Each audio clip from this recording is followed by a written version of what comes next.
Bonjour à toutes et à tous, et merci d'être sur cette vidéo. Je ne vais pas vous raconter mon histoire aujourd'hui, mais je vais le faire bientôt. Alors assurez-vous d'être dans le coin quand ce sera le cas. Par exemple, en vous abonnant à cette chaîne.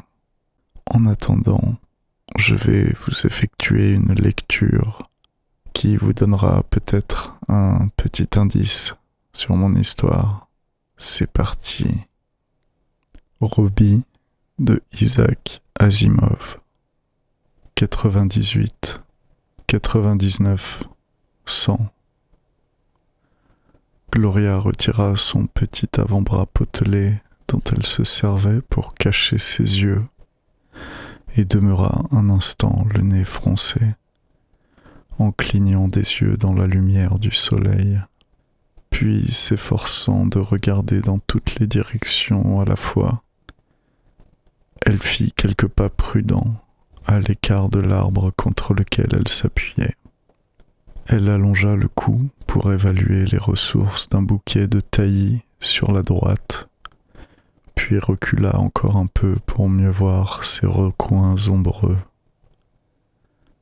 Le soleil n'était troublé que par l'incessant bourdonnement des insectes et le pépiment éventuel de quelque oiseau téméraire bravant l'ardeur du soleil de midi.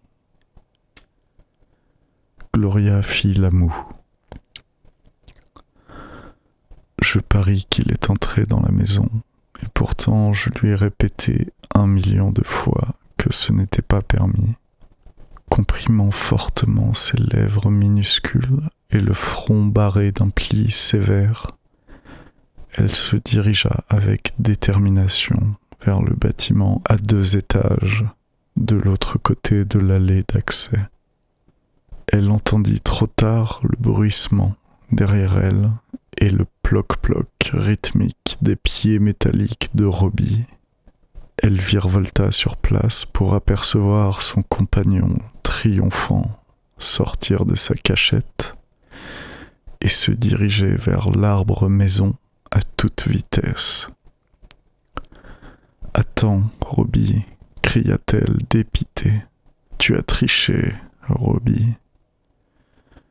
Tu m'avais promis de ne pas courir avant que je t'ai trouvé. » Ses petits pieds ne pouvaient pas lutter avec les enjambées gigantesques de Robbie. Puis, à moins de 3 mètres du but, il prit soudain une allure d'escargot, et Gloria, d'un suprême galop effréné, le dépassa en haletant pour venir toucher la première l'écorce de l'arbre. Rayonnante de joie, elle se tourna vers le fidèle Robbie et, avec la plus noire ingratitude, le récompensa de son sacrifice en le raillant cruellement de son inaptitude à la course. « Robbie est une tortue !» criait-elle à tue-tête avec toute l'inconséquence d'une petite personne de 8 ans. « Je le bats comme je veux, je le bats comme je veux », psalmodiait-elle d'une voix perçante. Robbie ne répondait pas, bien entendu, du moins pas en parole. Il fit mine de courir, alors qu'en réalité, il trottait sur place, jusqu'au moment où Gloria s'élança à sa poursuite. Alors il régla son allure sur la sienne, la distançant de peu, la forçant à virer sur place en décrivant des crochets courts, ses petits bras battant l'air follement. « Robbie !» criait-elle. « Arrête !» Et son souffle haletant transformait son rire en hoquet. Soudain, il la saisit, la souleva et la fit tourner avec lui, et le monde devint pour elle un tourbillon, surmonté d'un néant bleu, avec des arbres tendant avidement leurs branches vers le vide. Puis elle se retrouva de nouveau sur l'herbe, appuyée contre la jambe de Robbie, serrant toujours dans sa menotte un doigt de métal dur. Au bout d'un moment, elle retrouva son souffle. Elle repoussa vainement ses cheveux en désordre en imitant vaguement un geste de sa mère et se contorsionna pour voir si sa robe était déchirée. Elle abattit sa main sur le torse de Robbie. « Méchant garçon, je vais te donner une fessée. » Et Robbie de jouer la frayeur en se protégeant le visage de ses mains, si bien qu'elle dut ajouter « Non, Robbie, je ne te donnerai pas la fessée.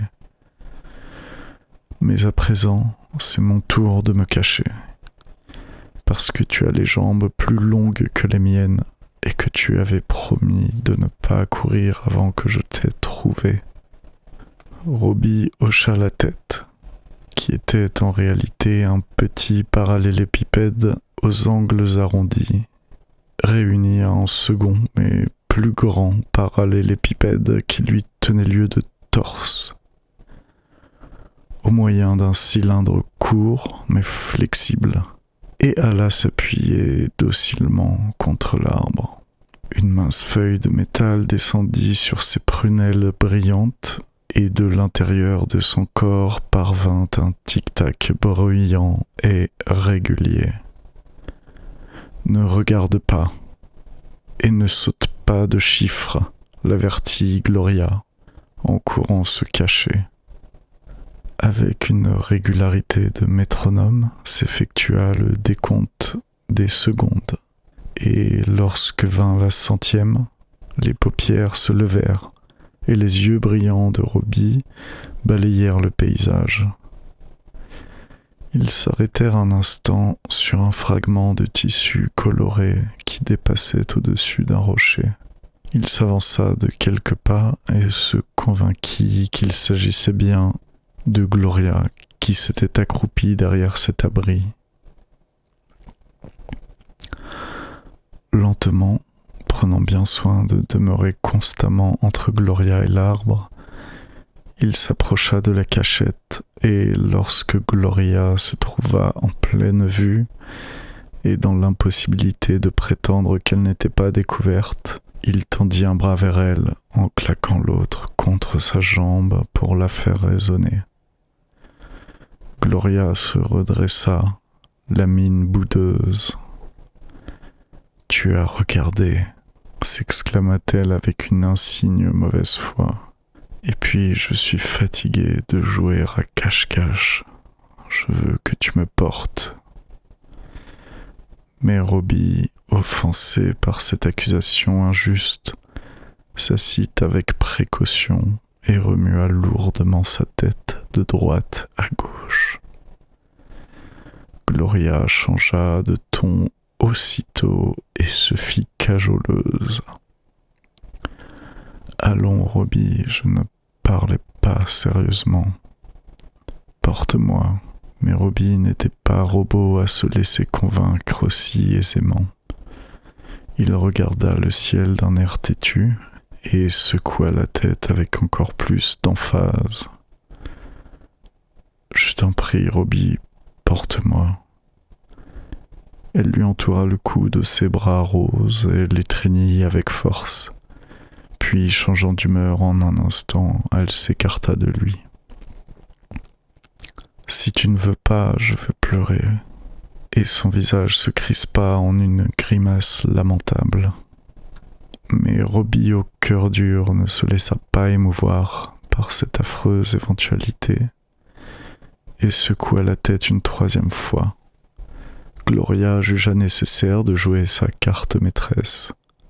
« Si tu ne veux pas, s'exclama-t-elle, je ne te raconterai plus d'histoire, c'est tout, pas une seule. » Robbie capitula immédiatement et inconditionnellement devant cet ultimatum.